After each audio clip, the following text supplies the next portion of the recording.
Hi అండి. ముందు short వీడియోలో జంతికలు అయితే వేసాను కదండి, అప్పుడే సన్నపోసు మిక్చర్ కూడా చేశాను అనమాట. అదేనండి సేవ్ అయితే చేశాను. సో మా అమ్మాయికి చాలా ఇష్టం అనమాట, అందుకే ఇంట్లోనే నేను ప్రిపేర్ చేస్తూ ఉంటాను. సో ఎలా చేస్తానని చూపిస్తాను, చూసేయండి. ఫస్ట్ అయితే 2 కప్పులు శనగపిండి, 1 కప్పు వరిపిండి అయితే తీసుకున్నాను.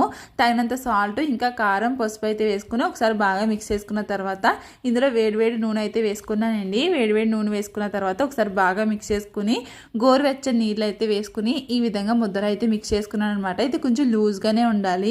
స్టవ్ వెలిగించి స్టవ్ మీద కడాయి పెట్టుకుని అందులో డీప్ ఫ్రైకి సరిపడగా ఆయిల్ అయితే వేసుకున్నాను. అది హీట్ ఎక్కి లోపల ఇప్పుడైతే జంతికల పొడుగులో నేను పిండి అయితే వేసుకుంటున్నానండి. సో పిండి అయితే ఈ విధంగా లూజ్గా అయితే ఉండాలి. ఆయిల్ అయితే హీట్ ఎక్కింది. ఇప్పుడైతే సేవ్ అయితే వేసేస్తానండి. నేను ఒకటే పెద్దదే వేస్తున్నాను అనమాట.